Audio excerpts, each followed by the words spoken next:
Greetings, cinephiles. Are you looking for a movie analysis podcast that stands above the rest? Then look no further than Collateral Cinema, the only movie podcast that matters. We analyze good movies, we analyze bad movies, and yes, we also analyze the in-betweens of the world of cinema. So if you like what you hear, find us on Facebook, Instagram, and Twitter. And listen to us on Apple Podcasts, Spotify, Google Podcasts, and wherever you get your podcasts. And yes, my friends, we are 420 friendly. So when you listen to us, smoke it if you've got it. And now, here's a new episode of Collateral Gaming. The show starts right now. I'm Ashley Chancellor. I'm Zachary Gio. And this is Collateral Gaming.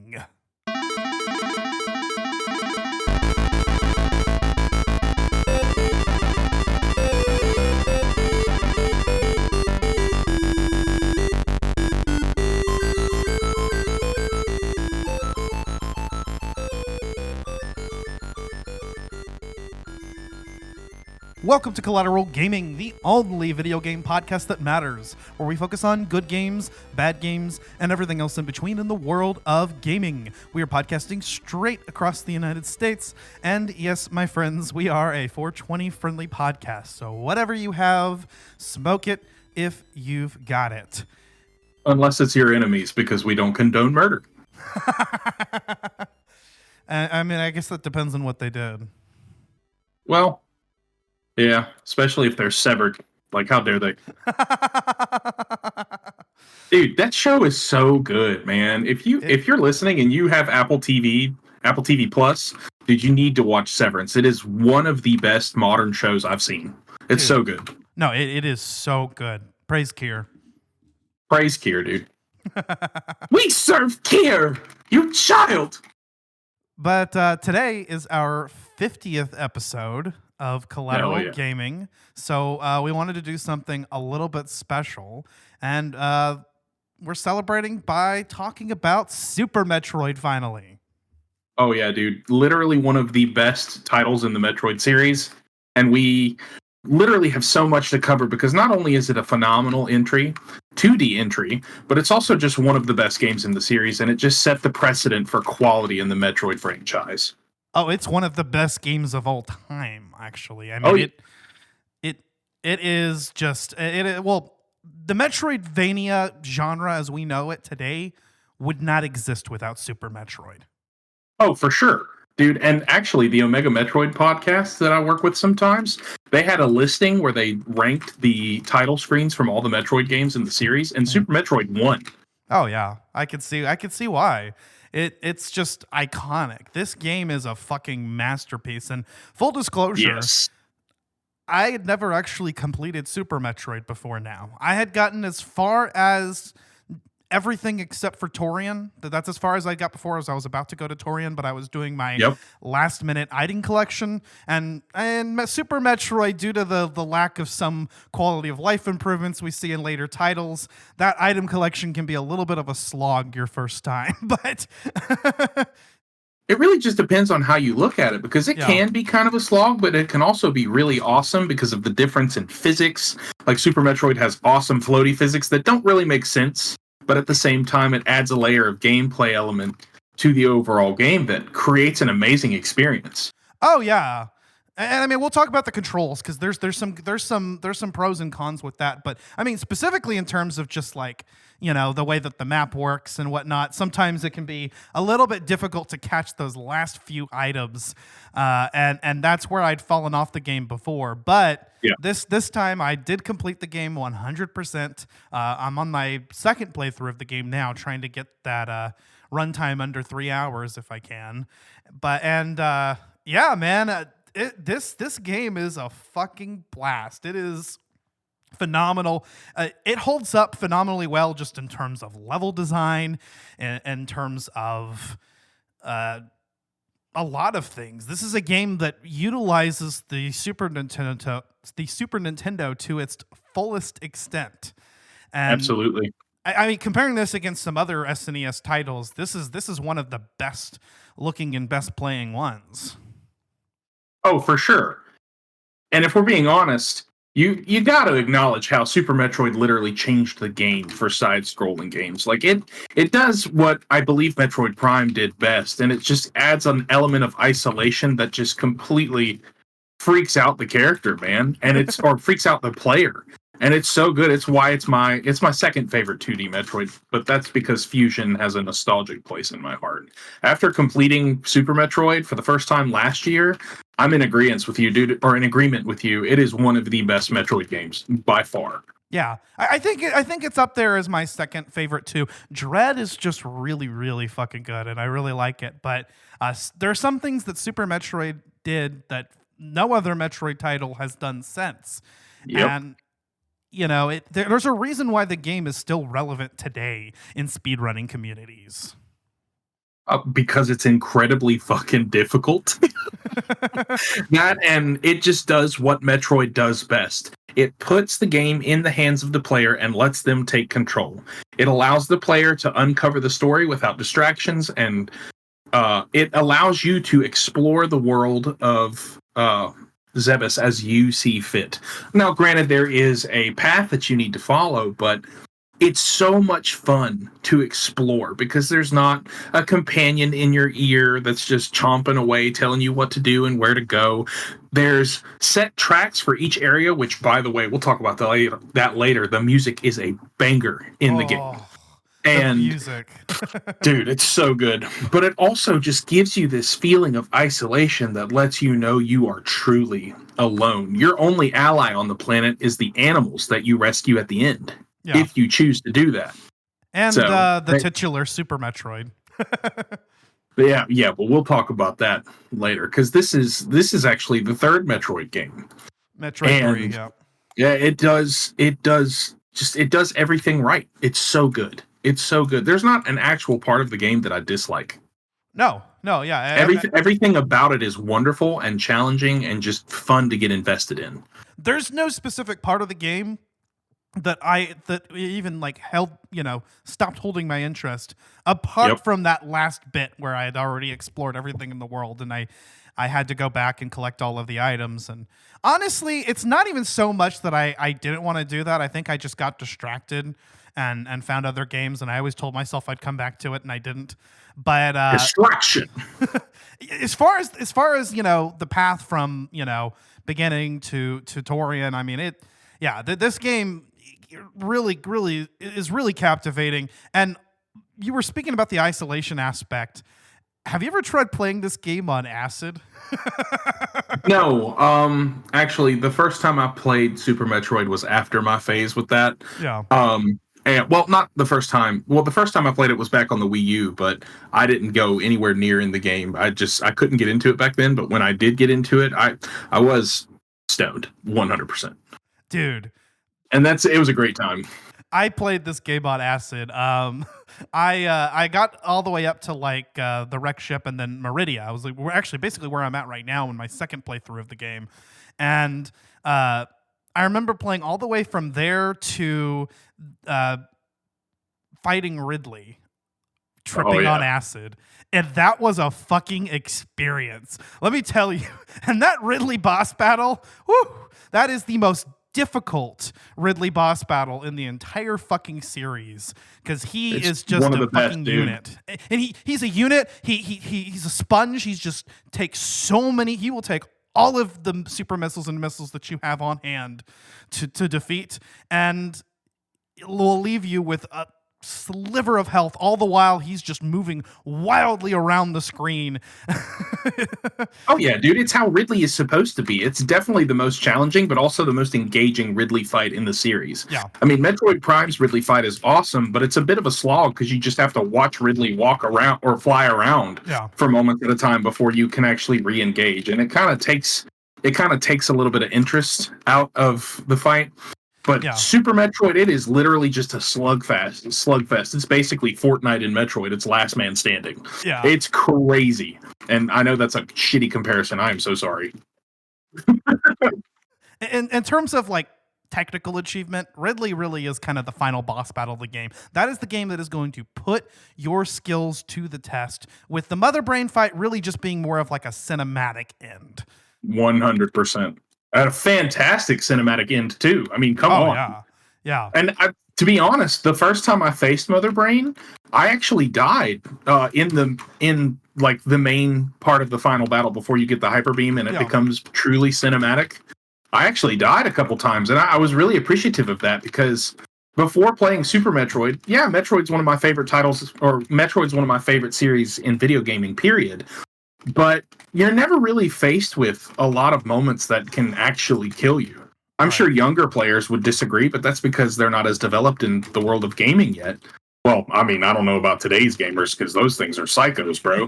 But or those kids are psycho. But Super Metroid was actually a challenge that kind of gave me a run for my money. It is a challenge. It's a game that I would recommend any Metroid player hasn't played to go back and play because it's just accessible enough that your modern Metroid player will be able to keep up with it. I mean, for instance, I have a very difficult time with NES Troid. That game, I've just never managed to get very far in, and I've completed Metroid 2, but NES Troid, I just never could get very far in. Super Metroid is a game that doesn't feel quite as difficult in the sense of difficult due to the technological limitations. Like I said, I mean, it pushes the technology of the Super Nintendo, adds quite a few of the modern quality of life enhancements that we've come to expect out of Metroid games, like being able to aim diagonally, a fucking map. Thank you. An actual in-game map. Yeah, dude. Nestroid, when I played through it earlier this year, it was difficult. And I was doing it specifically to like create a set of pictures for a Mecha Metroid. And it was fun, but dude, that game is, oh my God, it's definitely a slog. A slog? Is that the word? A slog? Slog, yeah. It's something. That game's difficult. But Super Metroid just so good. It's just accessible enough that your modern Metroid player is going to be able to play it, but it's got just enough of a challenge that anybody that thought that the other Metroid games were too easy are in for a surprise here. And I mean, you mentioned before, like the controls are a little floaty, they're a little awkward, and it takes some getting used to. But once you master them, they are really fucking precise. This is a game that, you know, if you master those controls, you can play this like a fucking beast. And you see that in the speedrunning community. You see that with people continuing to challenge themselves with randomizers and whatnot. Because, I mean, there's a point where the game is very difficult the first time, but there's a point where after replaying it so many times, you know this game like the back of your hand, and you've got to find other ways of challenging yourself. But I recommend, you know, anybody that is playing this for the first time, you know, just enjoy the experience, because it's something you'll never get back, is playing that game for the first time again, right? Yeah, and I definitely remember one of my favorite aspects of just the overall gameplay. The floaty mechanics not only make it difficult to move around and complete puzzles, it also makes it difficult to use your abilities. Like, let's say like the screw attack and the space jump. Sometimes you have to time it perfectly to be able to actually create height for Samus, or else you'll just stay in one spot, or if you time it wrong, you'll just fall all the way down, which makes it easier to like screw up and fall in lava or acid or something that's hazardous to Samus's health.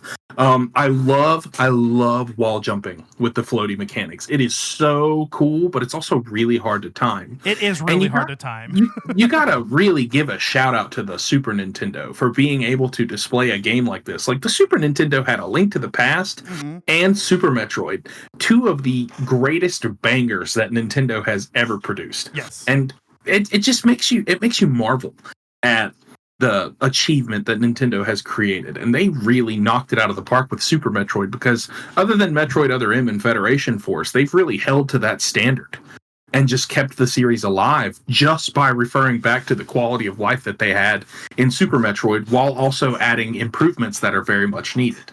Yeah. And correct me if I'm wrong, but You're wrong. I believe this was the very first game that Sakamoto was involved in. Yes, it was. Sakamoto was a major part of the story development and the world design for Super Metroid. And boy, did he do a damn good job. Oh, dude. Yeah. But circling back to the controls, I mean, yeah, they're a little floaty. They take some getting used to. I do have a couple of gripes, and this is one argument for why we should get a modern port of this game. A remake.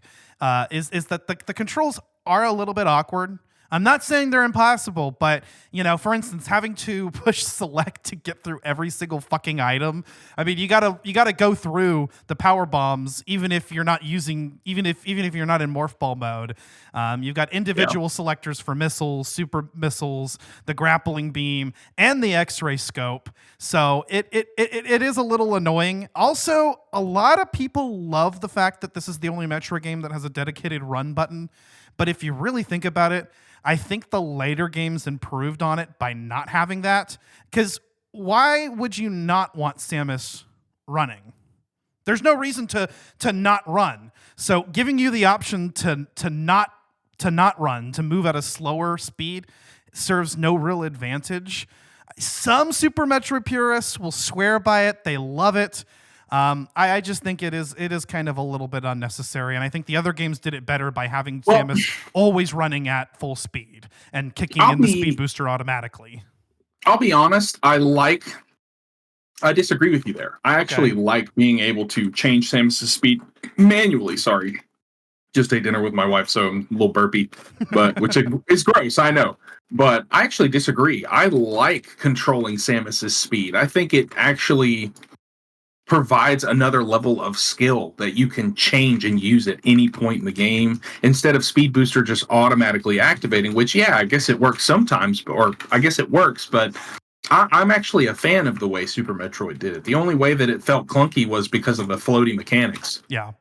It can be a little bit difficult, though, for instance, to hold the run button while you're trying to jump or shoot, or, I mean, depending on the way you have your gamepad set up, because you can customize the controls, but that's that layer of difficulty I'm talking about. I actually love that shit because it kind of makes you fumble around, but because another banger that Super Metroid did, you have customizable controls, you can actually make it fit perfectly. Like there was at one point where I made the run button the right trigger.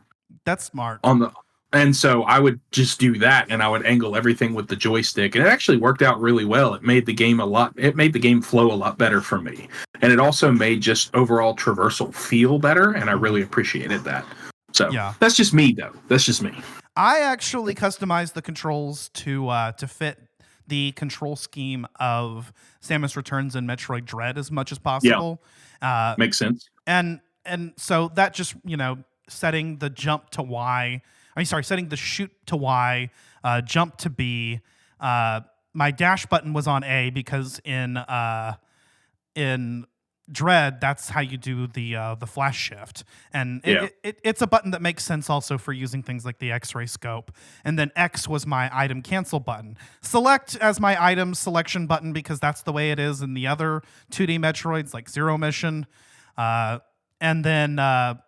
Super Metroid has actually an angle up and an angle down button, and my brain is used to L being the angle up, so I switched angle up and angle down and reversed them so that L was angle up and R was angle down, and that control scheme worked pretty well for me. There's not a whole lot of situations where I needed to hold the run button while I was, needing to press a button that was opposite that. As long as I can run and I can jump, as long as those two buttons are adjacent to each other, that's fine. I don't need to run and shoot, for instance, right? Yeah, no, I completely understand. But I mean, and then this game added so many things that have become a staple of the franchise from here on. I mean, we have the super missile. We have was the power bomb in Metroid 2? I can't remember. Yes, because you have to use it to kill the queen. Yes, you're right. Right. I forgot. Yep, totally. Obvious. Duh. So, but this game added the super missile, the grapple beam, I believe. Oh, yeah. Super missile, grapple beam. What else did it add? Look at you and I both being at a loss for words. The X-ray visor. Yeah, the X-ray scope is actually something really cool that I wish more 2D Metroids had. Like when you're I wish it was more accessible and easier to use, because you are right about cycling through abilities with select. It is the worst. Yeah, Yeah, I think that's one thing that almost everybody can agree on because, like for instance, if you have the X-ray scope on, you can't run, right? You got to pick one or the other. Do I want to be able to run right now, or do I want to be able to use the X-ray scope? And if you hit select one too many times, well, now you got to go through the whole entire list again. I mean, I'm glad there's a dedicated item cancel button, but wait, you can destroy those fucking plant things? I'm watching a playthrough right now. Yeah, you can. Also, I just thought about it. You know how I put my dash button as the right bumper? Yeah. What if you put your item select as the left bumper? Well, I didn't think about that because it would make it a lot more accessible for Joy-Con and Pro Controller users. Well, just Switch players, period. But if you're on the Super Nintendo, you can't really do that. The problem is that I pretty much want the bumpers for the angle shooting. I mean, anything else is just not going to work. No, you just got to get good, Ash. Not be a scrub. Yeah, right. Just kidding. You're absolutely right. That left bumper is crucial for angling shots.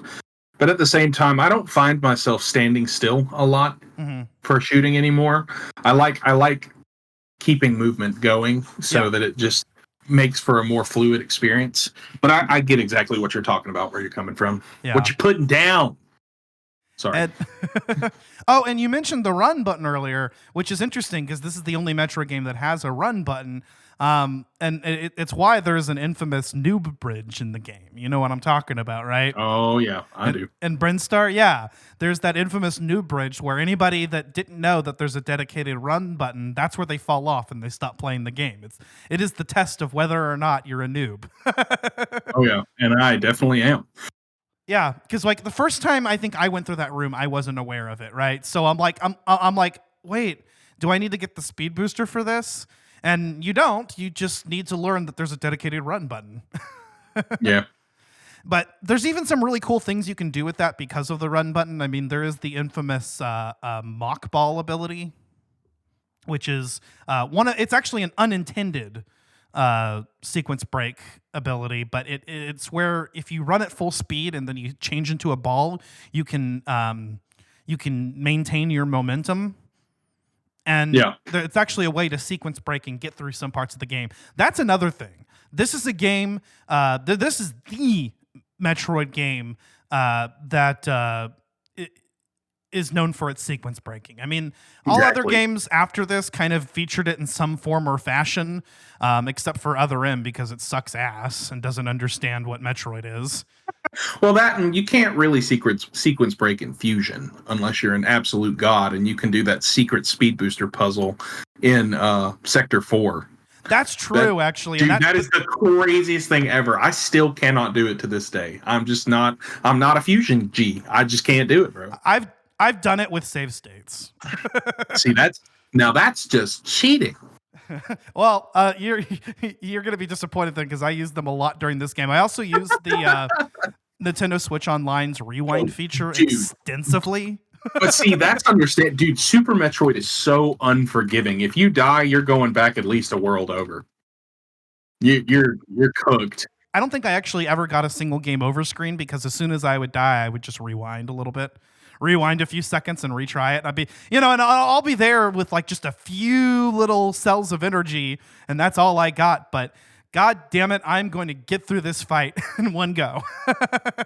One thing I really liked, I'm glad you said cells of energy. One of the things that I thought was really cool that Super Metroid did was the energy reserve tanks. Yeah. It's like if you run out of energy, you're going to be able to basically save yourself. And that's actually how I beat the Ridley fight on the first time. I ran out of energy, and I got my energy reserve and actually was able to survive because of that, and I won. And it was so clutch, man.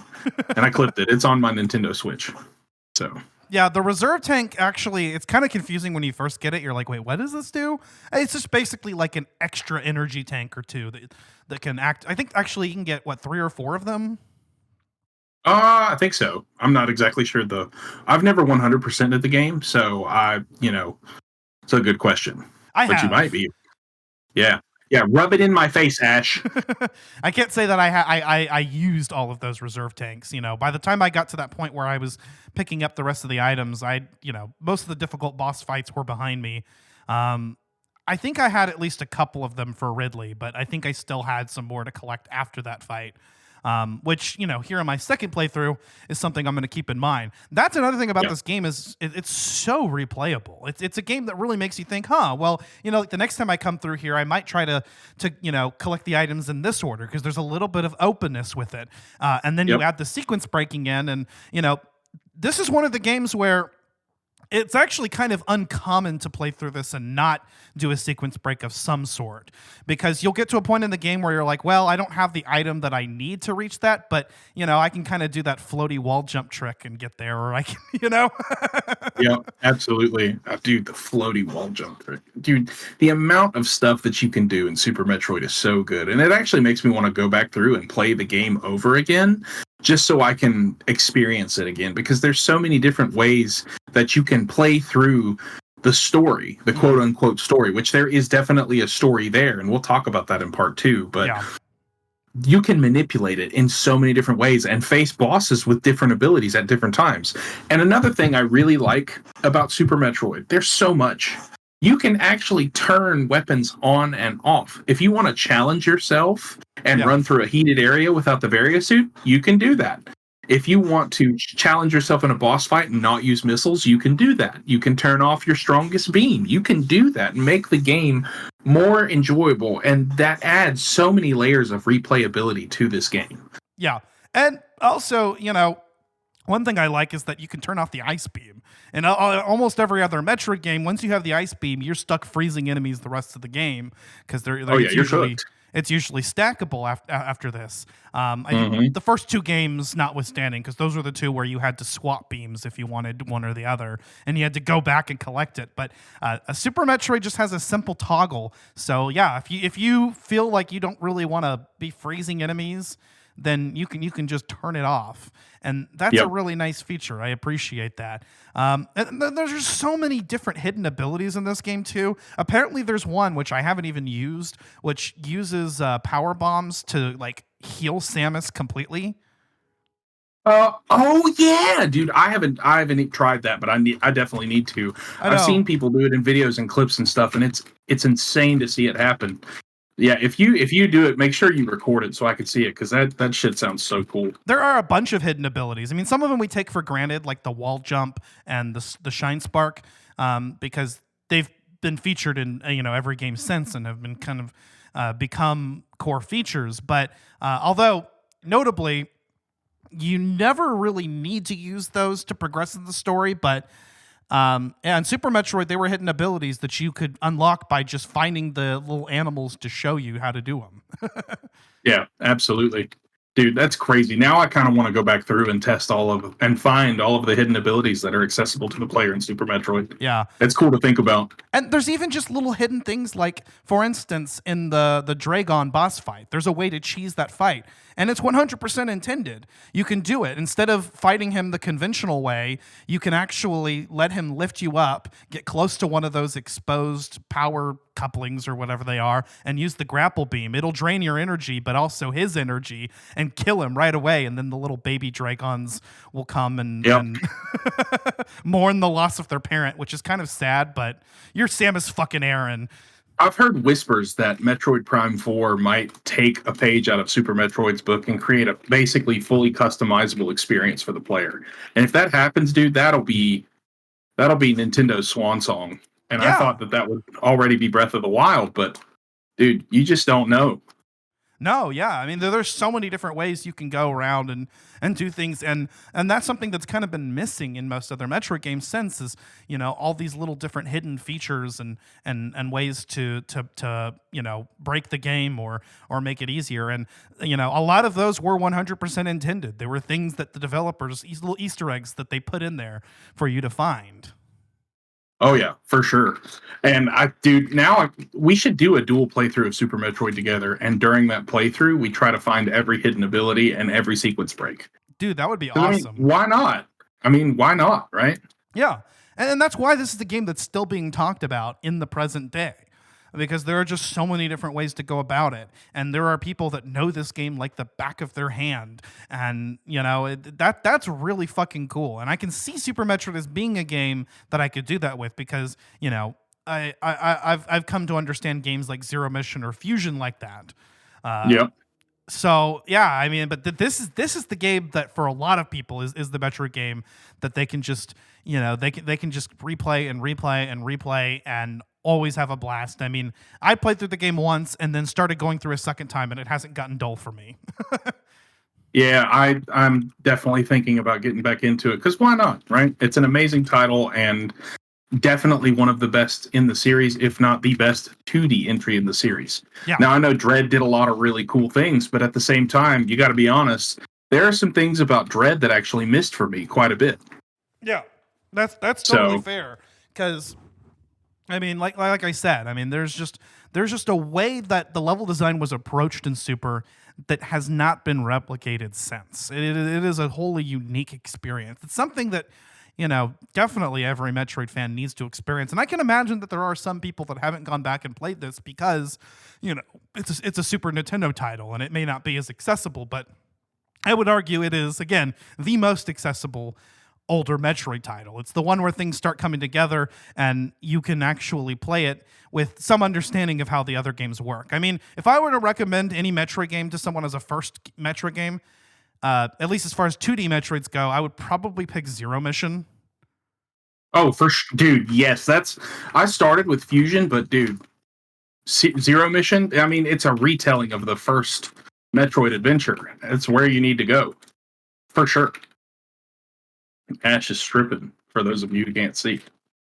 What? I was saying you were stripping, for those of you who couldn't see. I was like, show some nip, dude. Gotta show some nip. Yeah. So, and Samus is just such a fucking badass as always. I mean, I'd Samus her, Aaron. Oh yeah, dude, crazy work. Yeah, this is where she really is a fucking unit. And I think this is the game that came to mind when people played Other M and were really offended because, god damn it, dude, it made her look like such a putz, dude. Like seriously, why would you make one of the most badass intergalactic bounty hunters look like a wuss? Yeah, you're telling me that after she's faced Ridley twice at this point, she's gonna have a PTSD attack? Come on, bro. Well, canonically 3 times, right? Or 4 times, I guess, because there's the original Metroid / Zero Mission. There is Metroid Prime, and there's Metroid Prime 3 also. So I guess 5 times. Then technically now Ridley shows up in Samus Returns. Yeah, that is true. That is true. Proteus Ridley. Yeah. Which, some people didn't like that he had to show up there. But I thought it was an interesting way to extend. Why not? It extends the game a little bit. And it also added that fucking countdown sequence that was missing in Return of Samus. Yes, absolutely. You can't have a proper Metroid game without an escape sequence of some kind. And this game which has is another 2 reason, of them. which is why I'm not a fan of Corruption. No escape sequence. Just kidding. There definitely is. But it's at the very beginning of the game, and so it doesn't feel as intense because it's hard to die. Oh, dude, you want to talk about escape sequences? The end of the OG Metroid made me want to punch my wall so many times because I beat it on the first try, but I was down to less than like 50 seconds, and the seconds were moving like da da da da da da da da. It was intense. I loved every second of it. It was so good. The Nestroid is good, bro. You should go through and try it again. I will at some point. I actually in this game with the final escape sequence, I actually ran out of time because I kind of fucked around a little bit too much during the beginning, and then I missed my chance to rescue the animals. And you have to rescue the animals. I mean, fuck you if you don't rescue the animals in Super Metroid. You're a horrible person. You don't have to rescue the animals. Yes, you Just do. Kidding. Let them burn. Just kidding. That's horrible. Nah, there's probably a lot of people that aren't even aware that you can find them because you have to go out of your way during the escape sequence to do that. Yeah, I'll be honest. I let them die the first time I played Super all the way through. Yeah, because I mean, if you don't know that they're there, then you don't know to go get them. Unfortunately, fortunately, I actually did have kind of a heads up about that. And so I was aware that, okay, if it slightly alters the ending where you see a little pixel fly across the screen at the end showing that the animals escaped. Oh, yeah. You gotta get the animals out.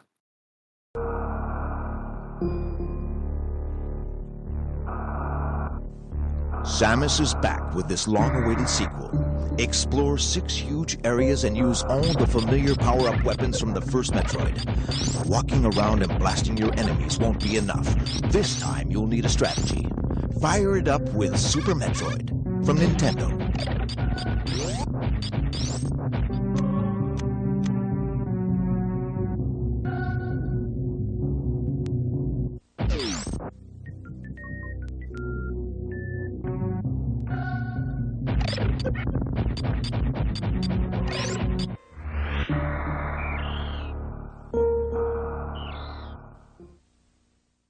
But yeah, because I fucked around too much a little bit during the beginning section of the escape sequence, and I was still trying to kind of get my bearings there, and I also wanted to rescue the animals. Unfortunately, I had to restart the countdown sequence the first time, but I went ahead and started from my save state after defeating Mother Brain, and I didn't just rewind, like I just started it fresh, and I got through it the second time. Well, good on you. Yeah, the escape sequences can be tough. What's your favorite escape sequence in the series?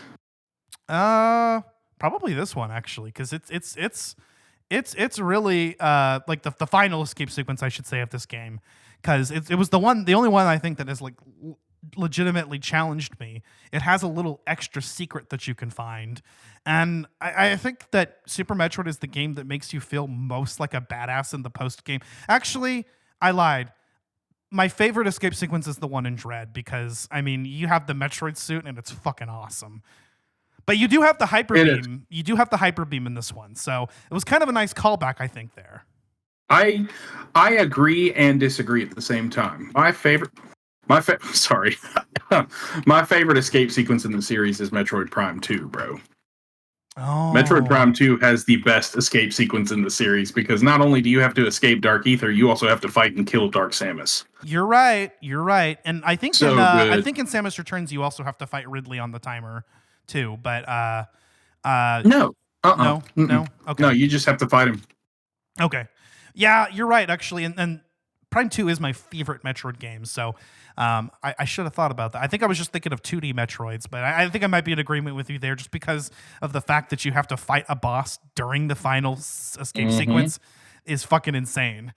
And it's merciless too, because you literally you can die super easily. Actually, you can get cooked. And then I think you have to fight Emperor Ring again, right? No. Okay. You just beat Dark Samus, and that's it. No. I mean, like, if you fail, if you die. Oh yeah. You have to fight Emperor Ring again, which was a difficult fucking fight. Which, to be fair, in this game, without save states, you'd have to do the whole Mother Brain sequence again. And again, that one was more of just kind of a cinematic experience, but it will use up all of your ammunition. Oh, for sure, 100%. I mean, because just that whole area is just so fucking chaotic. Mm-hmm. But yeah, I like how this game also opens up with an escape sequence. And I think maybe that might have been because Metroid 2 was missing one, so they were like, yeah, let's go ahead and throw one in the beginning. It's kind of an area of the game that, like, if they were to do a remake of this game, and they should, would be a natural area for Samus to actually have all of her abilities at the beginning of the game and then lose them, like in Prime. Oh, yeah, for sure. Like, oh, dude, Prime. Oh, I know. Lord. So all the Prime games are just so good. They are. Prime 3 is my least favorite, but Prime 1 and 2, they're just masterpieces, man. Super Metroid, Prime 1, and Prime 2 are just flawless Metroid games. And Prime actually borrowed a lot from Super Metroid. I mean, in terms of the way that it flows and works. And I mean, that's probably due to the fact that it started out as, the Metroid 64 title and its run. So it was originally going to try to probably be quite a bit like Super Metroid. So if you like Metroid Prime, you'll like Super Metroid because it borrows a lot from it. Something that, for instance, Prime 2 is kind of different, Mm-hmm. That, and I mean, Prime specifically took its isolation factor from Super Metroid. And that's something that I wish that they had kept in all of the Metroid games, because when you know that you're running to a spot where you can interact with characters, or like the main sequence of the game. Like in Prime 3, you've got the Aurora unit that's constantly reaching out to you, or people talking to you in your comms so you're not alone. In Prime 2, you constantly checking in with Umos and you have allies. That takes a little bit away from it for me. Because I think that Samus going into a hostile environment and being by herself and dominating the whole thing is just, it's so satisfying. It's so good to me. And that's why Super and Prime are my two favorite Metroid games. Like, Dread is good, but you're constantly checking in with Adam, aka Ravenbeak. Mm-hmm. And to me, that even takes away from the Emmy zones, which, you know, once you beat a couple of them, they kind of get a little bit repetitive. Whereas the SAX was terrifying because you could not stand up to it at all. You couldn't really counter it until you got the ice missiles. And then it would just freeze for like a second. And it was still scary, you know? So it's just that feeling of being all alone is a core essence of what makes those games so great. And I really hope that they bring that back with Prime 4. And I don't know how they're going to tell the story. I don't know if the Federation's going to be involved, like Admiral Dane and all that stuff, but I'm sure they're going to tell a really good story, and I can't wait to see Silex in all his glory. Didn't mean to rhyme there, but, I mean, you know me, I'm just a stickler for flow and rhyme, apparently. But, yeah, man, let's talk a little bit about some more of the boss fights in this game. I mean, we've got... Oh, dude, yeah. We've got Kraid. And Kraid in Metroid 1 was just this kind of little guy. Dinky little dinosaur. Here we've got Kraid in full form. I mean, I guess he fucking grew. Oh, yeah. Big Daddy Kraid. Well, I mean, canonically in Zero Mission, he's also giant as fuck. So we could just chalk that up to a limitation on the the NES. But, yeah, I mean... Yep. That was actually pretty fucking crazy. When you pop in and you just see this giant monster, and he's not actually that much of a challenge. Just hit him with a few missiles and he'll be done, you know? Or a few super missiles and he'll go down. But it is intimidating the first time you come across it. Oh, for sure. The music, too. The music is very, very just holy crap, holy crap, holy crap.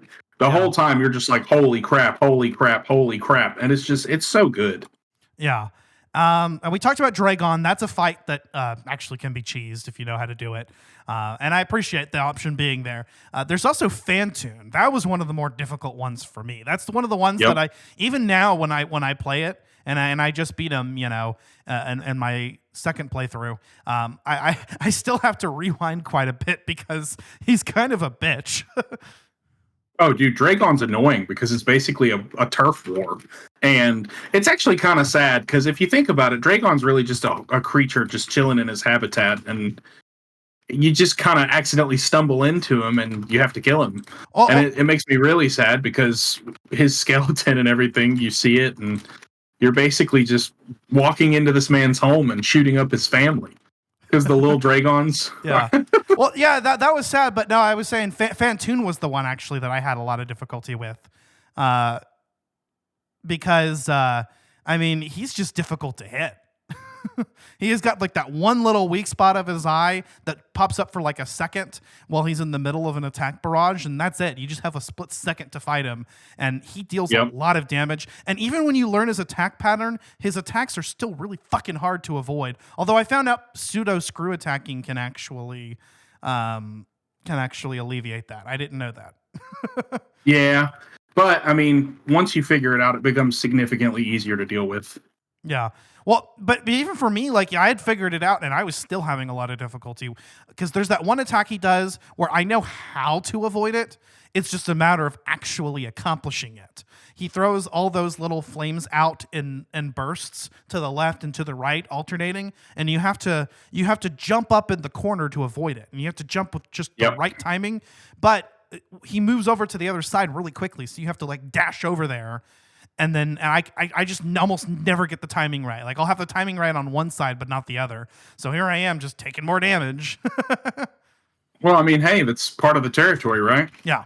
Yeah. I'm assuming that like, you know, the next time I get through it, I may have an even easier time with it. Of course, I've beat the dude like at least 4 times actually, to be fair, because I mean, I played through this game and got as far as, about to enter Torian before on the Wii U, and then I played through quite a bit of it on Switch, at least up to the Fantoon fight. And then I played it, again twice now for this podcast, and yeah, that battle is still pretty difficult for me. That and the Ridley fight. I mean, that one just that is the test of your skills right there. That is whenever you know whether you truly mastered Super Metroid. It's really just an endurance battle, because if you can hold out and avoid enough damage while just piping Ridley with missiles, dude, you're golden. You'll be all right. Yeah. But shit, it's still hard.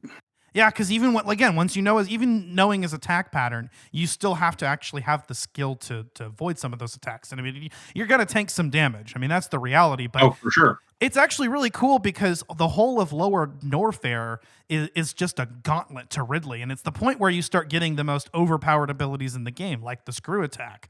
But that's not going to help you against Ridley. No, it's not. It's really not. I really like the... I forget the name of the enemy, but it's a boss fight where you're basically killing a plant. And it's really cool. It's like Spore Spawn or something. Spore Spawn, that's what it's called. Yeah, good job. Yeah. Not good job, sorry. It's a gold star. And that's how you get the super missiles. So you don't have them for that fight. So you just gotta dodge all the little spores that are coming at you left and right, switch to your missiles, jump up and hit it. You can't angle your shot. You have to jump up and hit it. Which is nice. I like it when it's difficult enough to where the encounter can actually kill you. It's really cool. Yeah. There's also Crocomire. That fight can actually be really difficult if you're not tuned into the controls. And for some reason, this last time I did the Crocomire fight, I actually was kind of struggling with it, even though I'd beaten him pretty easily the previous time. Because it's not a matter of inflicting damage. It's a matter of pushing him back into the lava, and then his skin fucking melts off, and then he pops in to surprise you one last time as a skeleton. Yeah, you know what? When you were talking about Crocomire, I got him. When you were talking about Dragon, I got him confused for Crocomire. That's why I was talking about just running up into his home, and because Crocomire is just literally chilling in his habitat, and you have to bust in there, and you surprise him, and you have to fight him. Yeah, and it's a turf war. And he's either going to push you into the spikes or you're going to push him into the lava. And it's really easy to run out of ammo if you're not doing it right. Because he can be a fucking bitch. You can get him right there to the edge, and he starts fighting even harder to not fall in, which I guess makes sense. There's that survival instinct kicking in. But you have to really, if you give him even a little bit of leeway, then you'll lose some ground. Oh, he'll take it. 100% he'll take it. Yeah. So you have to be on his ass, just pumping super missiles and missiles into him to push him as far back as you can, and then just keep going. This last time I fought him, I had to rewind several times because I had run out of missiles, and I was like, fuck! And he was right there on the edge, and all it would have taken was just, one more super missile or missile to get him, and then I missed that opportunity. And that timing is really hard to nail because it's another fight where I think you can get close enough and angle up at him, but depending on where you are distance-wise, you may have to jump and shoot. It's the same way with Kraid. You have to angle it just right when his mouth is open and jump up and shoot the missile. And so it can be pretty difficult. Yeah, but we're gamers. Gamers rise up. Gamers rise up. Rise up. There's also 2 Torizo fights in this game. The first one takes you by surprise. It's not a super difficult fight, but you don't expect it, right? Yeah. My favorite Torizo fight is the Golden Torizo. It's really fucking cool, dude. And they're hard, bro. The Golden Torizo fight is in Lower Norfair, right? Right before Ridley? Right before Ridley. And you can't use any of your missiles or super missiles against him because he'll fucking just grab them and chunk them. Yep. So you just have to hit use charge shots. Charge beam, that's another item that Super Metroid introduced. Oh, charge beam. The charge beam, one of the most iconic weapons in the Metroid franchise. Yeah. I love I'm going to talk about Prime a lot just because I love Metroid Prime so much. Oh, I know. The charge beam cutscene is so good, dude. It's just I swear, Super Metroid took everything, or Metroid Prime took everything good about Super Metroid and just made it 3-dimensional. Yeah. I actually, Metroid Prime is my favorite game of all time, and I actually didn't realize just how much I owe the success of Metroid Prime to Super Metroid, and it makes me really appreciative for it. Oh yeah. Yeah, and then just a lot of the staples of the Metroid franchise in general come from Super Metroid. Like we said, the charge beam, the grapple beam, the super missile, and the ability to angle up the fucking map. Oh man. Also, some of the fucking biggest bangers of the series. We can talk about the music now because, I mean, we've got the... I didn't even realize that the Magmore Caverns theme was the Lower Norfair theme. I mean, talk about, not understanding how much of Prime came from Super Metroid, right? Oh yeah, dude. That, and I mean, let's just talk a second about the Ridley theme and how it wasn't originally the Ridley theme. It was just a battle theme from Super Metroid. And then it's so good. It's used during the Ridley fight, but it's also used in a few other fights. So yeah, that one's a fucking banger. We also get the theme that they use in the underwater section of Torvis Bog actually comes from the Red Brinstar. The Red Brinstar area. Yep. Yep. Red Brinstar is also the theme that they used for the Quiet Robe cutscene in Dread. Yes. Believe it or not. Yeah, I remember that. Yeah. This soundtrack is just really fucking iconic. It's just even its rendition of like the Samus's entry theme and the title theme and everything.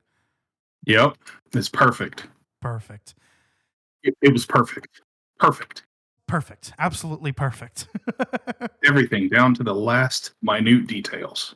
Yes. And that really helps with, creating the atmosphere. I mean, that was something that Super Metroid does phenomenal is the atmosphere of every area. I mean, you have areas like the wrecked ship. I mean, here you go to, you pop into this abandoned ship, which appears very briefly in Zero Mission, but never anywhere else in the series, with fucking ghosts. What other science fiction video game do you know that has ghosts in it? Metroid Prime. Yeah. True. I'm telling you, bro. Everything good about Metroid Prime came from Super Metroid. It owes its success to that game. And what's really cool about it is you pop into the ship and all the power is off. Even the save station doesn't work until you kill Phantoon. Then the lights come on. And then all the fucking robots and machinery are out there trying to kill your ass. The ghosts are gone, but now you've got a whole lot of other fucking frustrating ass enemies coming left and right. Oh yeah, they're coming. Another area that has that just has a really, really cool atmosphere is Meridia. Partly due to the fact that it's the most confusing part of the game where, you just have like screens overlaid other screens and you're not really sure where to go or what to do. And you've got all that fucking sand coming down on you. I hate sand. It's coarse and rough and irritating. Did you watch Jimmy Neutron as a kid? Do you remember that video that Miss Fowler had them watch sand? Sand. So much sand. So much sand that you don't know how much sand there actually is. Sand. It's so funny. Oh my god. I love how sand is used to describe desolation and just boredom. It's so good. Meridia is such a cool area because at first it's very unlike any of the other areas in the game. I mean, in addition to just being like a water area, it is just a complete clusterfuck. It feels like just kind of like between area that wasn't really intended for people to come in and exist. And then and then you start diving deep into it, and you get a little glimpse as you're coming down that pipe of what lies at the heart of Meridia. And you're like, wait, what the fuck is that? Is that a Metroid? And then you start coming into this like research facility. This is where Super Metroid's environmental storytelling really comes into play, Because that's where they're experimenting with the mock troids. The mock troids, yeah. You're like, wait, is that a fucking Metroid? Wait, nope. It doesn't have all the nuclei and it goes down in like one hit. Okay. Yeah, which is what we see in the Prime 4 trailer. Silex has mock troids with him. If you notice, they had only the single nuclei, which is really cool. Or I guess it would be a nucleus. Yeah, the single nucleus. Yeah, the single nuclei. Look at me go. Yeah, like areas like that, and even some of the areas that you're returning to that you would have played, if you played the original Metroid or Zero Mission, have undergone some transformations. I mean, Brinstar, there's that one section of it that looks exactly like it does in the original game, but then you start diving a little bit deeper into it, and it's covered in vegetation and it looks really cool. You even you actually go through the old Torian at the beginning of the game, and you can see the aftermath of the fight against Mother Brain. Yeah. Oh man. Great. Now I'm gonna replay Super Metroid. Oh man, it's such a vibe. Dude, we should do a let's play on it. We really should. We really should. Yeah, this is definitely a game that we could do a let's play on, because again, it's one of those games that the more you play it, the more you know it, and just finding little secrets and little different ways of approaching the environment. Absolutely. Oh man. We'll have more to talk about in part 2. Let's save some discussion for that. Oh yeah, we got to talk story, and there's so much story to unfold in this game. Yeah. There really is, and most of it's told just through the environment, which is. Was this a Souls-like before Souls-likes? In a sense, well, right? No, it's a little bit more. It's a little bit more forgiving than a Souls-like. As somebody who has put more than 200 hours in Elden Ring, Super Metroid is a walk in the park compared to that game. Fair enough. Yeah, that's true. But I mean, it's kind of like a pre-Souls-like in a sense because of its high difficulty and the environmental storytelling. Yeah. Absolutely. Oh man, I can't wait for part 2 now. We should pump that out very quickly. I'm down. I'm ready whenever you are, man. But we'll discuss the story and any other aspects of the game. I might try to actually complete it another time, so I'll have even more to say. Maybe try out some of those other abilities. Maybe start playing through a third time and actually start like fucking with the game and sequence breaking.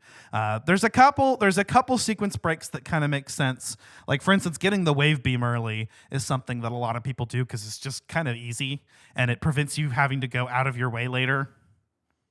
Yeah, absolutely. Which is the same way I feel about getting the early super missile in Zero Mission. That's just something I do every time now. But actually, you're gonna have to show me how to do that because I've never done that. I've actually never sequence broke. Sequence broke? Is that the proper terminology for it? Well, yes, yeah, I guess so.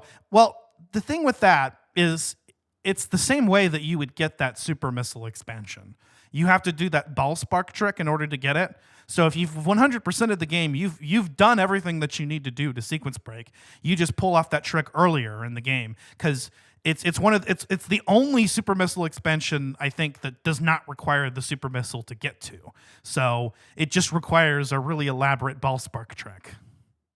Well, you're gonna have to show me because I definitely want to try it now. Yeah, it's amazing how replayable most of the Metroid games are simply because of sequence breaking. Yeah. You can sequence break Metroid Prime 2 and essentially skip the entire Sanctuary Fortress, which is crazy to think about. That is crazy. And I mean, this was the game where really that started. I mean, there are some glitches and things that you can pull off in the original Metroid, but I think this is the first game where there are deliberate places in the game that, you don't have to use a glitch to exploit, just deliberate area, sequence breaks that were left in so that you can get to items early. Or, just things like, okay, yeah, I can hurt myself on the spikes a little bit and do a floaty wall jump to get that wave beam, right? Oh, yeah. Oh, man, listen to us. We said we were done talking about this for now, and we're still talking about it. That's because there's so much to talk about, dude. You're not wrong, my guy. But we'll save the discussion for next time. Zach, is there anything that you wanted to plug as far as work with Omega Metroid or your streaming? Well, I've been streaming a lot more recently. You guys can come and check it out. I'll try to stream at least twice a week. My Twitch handle is Mr. Zio. That's MRZUILLOT. Sorry, there's 3 L's. And I've actually been doing a lot of work recently with the Omega Metroid podcast, and that's headed up by Andy Spiteri and Doominal Crossing. You can find a lot of information about that on OmegaMetroid.com. If you go there, you can find walkthroughs and just details and story about every single Metroid title in the franchise. And the weekend of Valentine's Day, we're actually doing the first annual Omega Metroid Marathon, where on Saturday the 15th, I will be live streaming Metroid Fusion, but randomized. from 3 p.m. Eastern Standard Time to 6 p.m. Eastern Standard Time. Nice. Super excited. You guys should definitely come check it out and hang out with us. And I'm really excited to maybe get Ash in there at some point, or maybe get the hosts of the Omega Metroid podcast on our show when we talk Metroid again. Because obviously, when Prime 4 comes out, everybody and their mom is going to be talking about it because it's huge and we're super excited. Dude, I wanted to invite them to talk Super Metroid with us, but I realized it was kind of short notice. That, and they are really busy getting ready for the Omega Metroid Marathon. Andy really wanted to do it, but he just couldn't find the time to hop in. That's fine, man. I appreciate him even considering it. And since we have the time to think about it, I think we should plan to collab for Prime 4. Oh, absolutely, dude. Absolutely. They're going to be pumping out content for months about Prime 4, and I guarantee you they'd be down to hop in and talk with other Metroid fans. Yeah, that would be awesome. So, assuming that comes, in June or September, I've heard other things. We'll definitely be looking forward to that. I was actually. I'm going to go ahead and. I'm going to go ahead and say that it comes out in June. I think they're going to reveal the whole console in April, like they said they would, and we're gonna see a full trailer for the Switch and Prime 4. Maybe the new Mario Kart. I've heard rumors of a new Donkey Kong game. We'll just have to wait and see. Yeah, depending on what they reveal in the Direct, we may make some adjustments to our schedule this season because we're definitely want to cover the launch of the Switch and Prime 4, which I'm assuming is going to be a launch title. I mean, I can't imagine it's not going to be a launch title. It better be a launch title, man. I'm ready for this damn game. We've known about this game for 7+ years now. It's time. It's time. So yeah, I'm really excited to jump into that with you. I was actually listening to the Omega Metroid episode where they were talking about the Switch reveal just the other day, and I have the next episode loaded up in my queue to play. I'd love to do our own Switch reveal. Actually, that should be an upcoming episode here on the bonus round. Talking about our thoughts on the Nintendo Switch 2 trailer and predictions about what's to come with the event in April and later this year. Oh, dude, I'd be so down. We can actually iron that out this weekend if you want. Let's do it, man. Also, check out our year in review episode. As of the time of recording this, I'm actually still fucking editing it because I've been really fucking lazy, but I'm almost done with it and I should have that out now. So go check that out wherever you get your podcasts. And also stay tuned for part 2 of Super Metroid. Once we get through that, we can finally get into our February content, which is going to be Hogwarts Legacy. That was Megan's pick. Despite the fact that J.K. Rowling is a TERF, I do still enjoy the world and characters, and I've been having a good time with that game. Appreciate the work that went into it on the side of the developers, and so that's actually been fun. And Doom, The Dark Ages is coming out soon, so I'd also like to cover Doom Eternal on the bonus rounds here in February, since we covered Doom 2016 earlier this season. So stay tuned for all of that and more. Season 7 of Collateral Gaming is still going strong. We did a lot of the heavy hitters. We did Doom, we did Ocarina of Time, we did Super Metroid, and those are the 3 games that I was like, yeah, this is the golden season of Collateral Gaming. Oh yeah, dude. It's going to be even better next year when we have all this stuff to cover and talk about. I cannot wait for the review episode of Prime 4. Who knows? We maybe even get a hint of the next 3D Zelda. Ooh. One can only hope, dude. If that happens, I will cream. Yeah, and I've actually taken a day off already in April. So what I would like to do, you heard it here first, is maybe do a live stream of our reactions to to whatever they announce in April. Yeah, and if everything works out, I should have a new job by that time, and I should be able to be home and stream that with you. It'll be a great time. Well, hopefully your previous employer is not listening to this episode. No, they don't care about that kind of stuff. Or your current employer, I should say.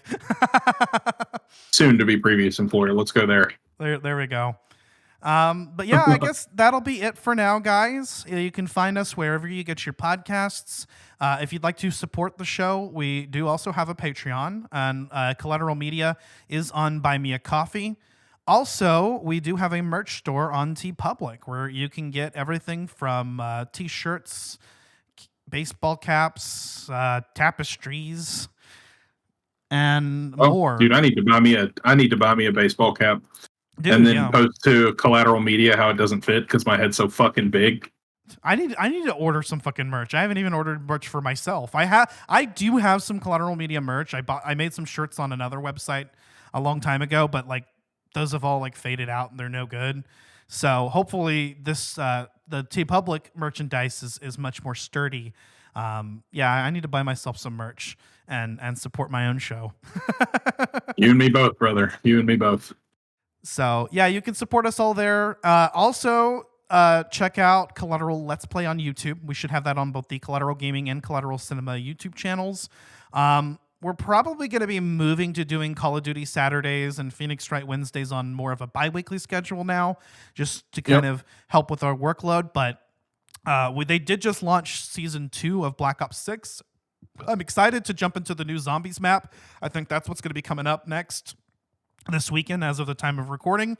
And I heard that Gun Game is coming back. So as soon as that's available, whatever we have planned is going to go out the window because I'm going to play me some fucking Gun Game. Absolutely, brother. It's going to be a great time. Actually, if you want, you can hop in with me after this episode and we can play some COD because I just unlocked Dark Matter for a few of my snipers. Yeah, we should actually because I actually do need to record a Let's Play. So Let's do it. Yeah, let's jump into it. I'm down, man. So yeah, stay tuned for that. I mentioned Collateral Cinema. That's our sister podcast where we talk about movies. We just got out our year in review episode, or will have by the time this is out, and hopefully. And so you can listen to that. Also check out our anime month content on The Last Naruto the movie and Ghost in the Shell. Those are the two movies we had planned for January.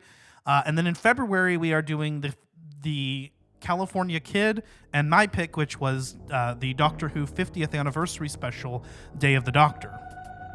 Oh yeah, dude. Let's go.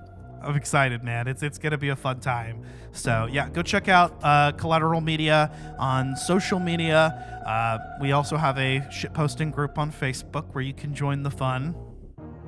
It sounds like a good time to me, brother. And I think that's all I've got for now. Yes, sir. So with all that being said, I've been Ashley Chancellor. I've also been Ashley Chancellor. Just kidding. I'm Zach Gio. And this was Collateral Gaming, and we'll see you in part 2. Bye-bye!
Collateral Gaming is a Collateral Media podcast. All music and game clips are owned by their respective creators and are used for educational purposes only. Please don't sue us. We're poor.